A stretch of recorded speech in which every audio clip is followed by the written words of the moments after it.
Hi everybody, how's it going? Welcome back to Phoenix Wright, Ace Attorney, where things are really starting to get quite interesting. Here we go. Sorry, Edgeworth. I didn't mean to get you in trouble. Don't worry about it. This is my problem, not yours. I'm not interrupting anything, pals. ... Oh, guess I am. I'll come back later. Okay, that was weird. Wait, Detective Gumshoe, what is it? You got a lot of nerve, pal, making a detective run around while on duty. And to top it off, you call me here. I've seen happier people at funerals. I take it Lana's having you run errands again? Let me tell you, this is the last time, pal. Here, she asked me to give you this. Okay, evidence law. It's like a children's book. Edgeworth was talking about this just the other day. It's like Edgeworth's Evidence Law for Dummies book. You must know the 2 rules of evidence law. Rule number 1. No evidence shall be shown without the approval of the police department. Is that right, Mr. Wright? It seems so. You could at least study some evidence law, really? So maybe we're going to have to read that. The chief prosecutor also wanted me to give you a message. A message? She said, if you're planning to take him on, you're going to need this book. Him, Miss Gant, obviously. I guess I need to give this book a thorough read. So Miss Sky explains the 2 rules of evidence law. Okay. Slipped into pocket. Okay. Doesn't look like that book will do you any good now, though. All that's left now is the chief prosecutor's sentence. That's where you're wrong, detective. Huh? Haven't you figured it out yet? Why I'm still sitting in that prosecutor's seat, despite all these allegations being thrown at me?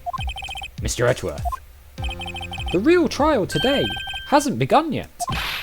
What? What else is there to do?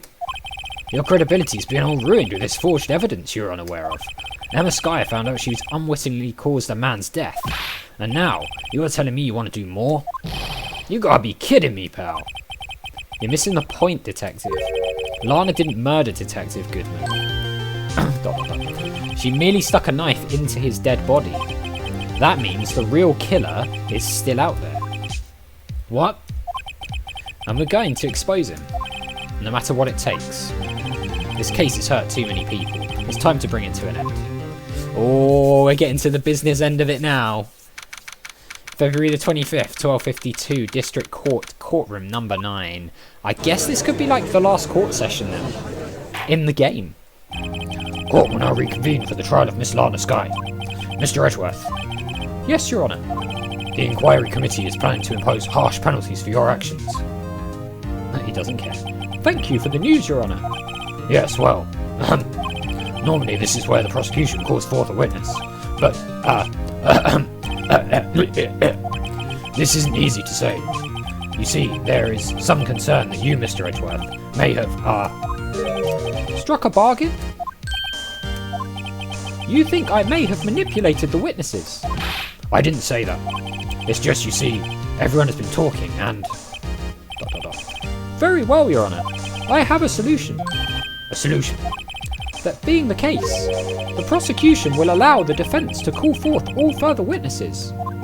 What? But there's no precedent for what you're proposing. Undeniably, this is an unusual arrangement, but a very effective one. Yeah, I mean, it does solve that problem. It would prove that I haven't struck any deals with the witnesses. Well, Mr. Wright, what do you say? Unbelievable. Edgeworth has found a way to continue the trial. Very well. The defence accepts the prosecution's proposal. Then it's settled. The defence may now call forth the next witness. Okay. Mr. Wright, you do realise this is your last chance. If you call the wrong witness, this trial is as good as over. Okay, fine. The defence calls... Oh no, are we going to have to choose? The time's finally come to bring out the real murderer. Okay, so we're going to bring out the real murderer. I mean, it's got to be Gant. Like, there's no one else it can be, so... I mean, this can't be wrong, surely. Damon Gant. The defence calls Damon Gant to the stand. Damon Gant? What does he have to do with anything? ... As the defendant's partner 2 years ago, Mr. Gant has first-hand knowledge of the crime. I feel we should hear what he has to say about it. As luck would have it, he should still be in the courthouse. He would also be the least likely to have been manipulated by me in any way. Wouldn't you agree, Your Honour? True. All right, bailiff, please escort Mr. Gant to the stand. Here we go. Here we go. Witness, please state your name and occupation. What is this, some kind of practical joke? I was just on my way to lunch. Your name and occupation, sir. Worthy, are you sure you want to do this? Your name and occupation. So, you want to play hardball, eh? Please, Mr. Gant. ... Fine. My name is Damon Gant. I'm the acting chief of police. Now then, Chief Gant, the court requests to hear your testimony. Oh, righto, what's with the grim face? First, let's clear up this SL9 incident. Oh, you mean that time when Lana's sister murdered that prosecutor? Personally, I think it's been made pretty clear already. There are still some things unaccounted for. Oh, like what? Like the role you played in all this. ... Son, either you're very brave or very foolish. ... You're aware, of course, that the police chief has all kinds of weapons at his disposal. Weapons? Sure, take my testimony for example. I don't have to give it if I don't want to. What? Is that true? I'm afraid so. The chief of police has the right to refuse to testify. Testify? Why would that be the case? That seems like opening the door to corruption, surely. Of course, such an action carries with it certain risks. ... Don't worry, I'm not here to hinder your trial. Just remember, if this turns out to be a big waste of time, don't say I didn't warn you. Very well. The witness may now begin his testimony. So we are going to have to tread incredibly carefully, aren't we? Luckily, we've got a full bar of health, though, it seemed, from the previous thing. So, as I recall, Neil and I were questioning him that day. To make a long story short, we slipped up. That power outage didn't help either. Oh, so it was a power outage.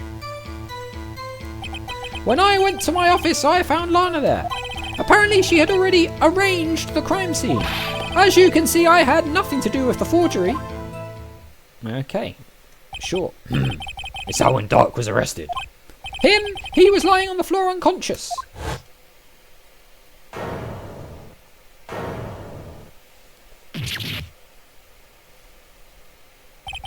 When Emma sent Neil flying, it seems Dark bumped his head.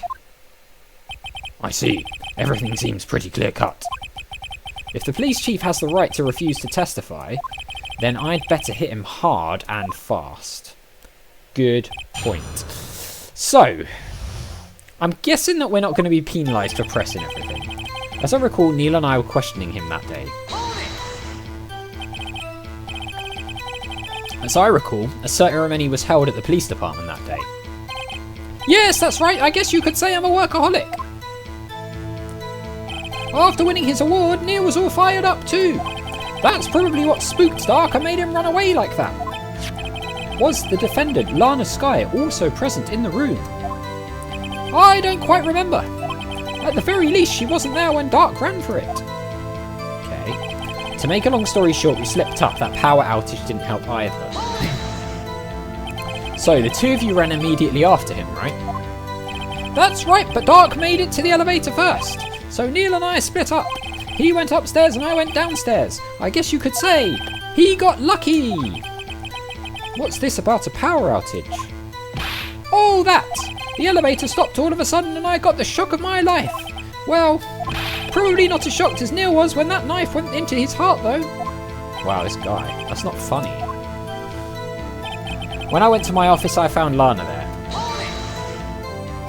Could you tell us what you saw? It was a shocking sight. Neil and that serial killer were lying in a heap on the floor, all tangled together. Dark was also lying collapsed on the floor. Yes, apparently he had hit his head and was knocked out.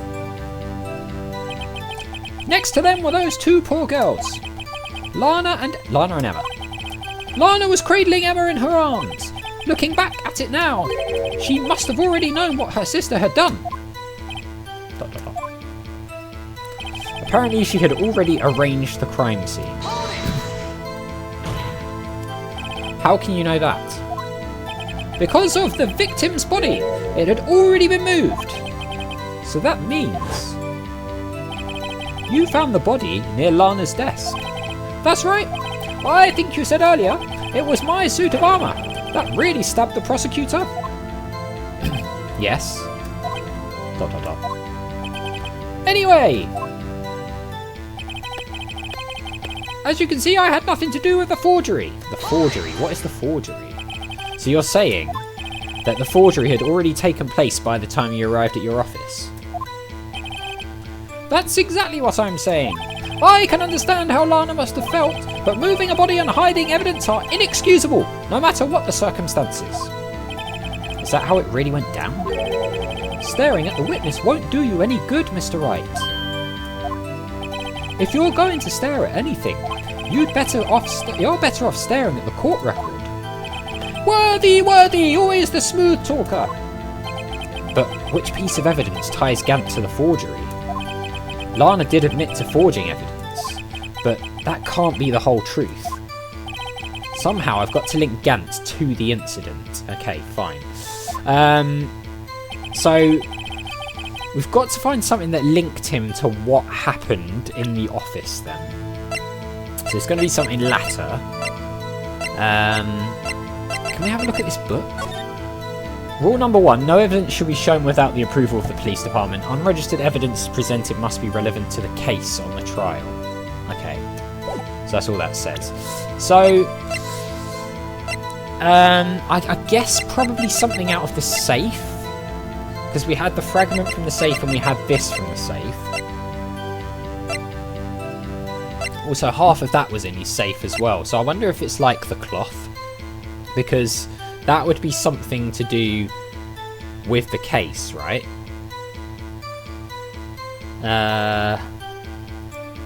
So, found in Chief Gant's safe, evidence for something, but what? Bears Emma Sky's prints. Final fragment found in Chief... Emma is written in blood on the surface. Okay, so it said that this was going to be important. So I think... So look, we're submitting evidence here. So no evidence shall be shown without the approval of the police department. Unregistered evidence presented must be relevant to the case on trial. Okay, so I wonder if we go with the jar, because the jar has already been presented and like accepted. This hasn't been presented. And also it says it's a piece of cloth, but we don't really know that that is part of Neil Marshall's clothes. I'm theorising it is, but this we know is definitely in the office. And the fragment with the blood in it was in his safe. So I think it's this. Your Honour, that statement contradicts this evidence. It does. I don't see anything contradictory. Huh? Really? Oh, maybe not then. Objection overruled. Okay, fine. Fine. So I guess it's not that then. So maybe it is the cloth? Okay, it didn't go well. Alright, so fine. Oh wait, hang on. Did we present it at the wrong point? I wonder if we want to present it here with the bit about the forgery. The thing is, I'm like slightly paranoid now, because I don't know if I presented it on the wrong screen or if it's just not the right thing. I don't know if it cycled back round to the first statement when I submitted it. Okay, fine. I'm gonna try it again, just because I'm wondering if I did the wrong. But this could really hurt our health. You claim you had nothing to do with the forgery, but I'm afraid that's a claim you cannot back up. Explain yourself! Several pieces of evidence were found in your office. Take this jar, for example. Okay, I think we might have been just on the wrong screen. That's that blue budget you showed us earlier. A piece of this jar was discovered in your safe. ... Not only that, but the evidence list I presented earlier was actually found inside your desk. It was found where? You see, Chief Gant, these articles of evidence uncovered in your office are both concrete proof that you also played a part in the illegal investigation. Take that. Chief Gant, what's the meaning of this?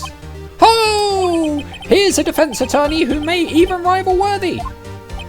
So you admit to it then, that you were involved in the forgery. Who, me? Or do you mean you? Me? Why would I have anything to do with that? Well, you were the one who snuck into my office when you found this evidence. That's a good point. ... Prosecutors aren't the only ones capable of forging evidence, you know. Defense attorneys can do so too. Isn't that right, Righto?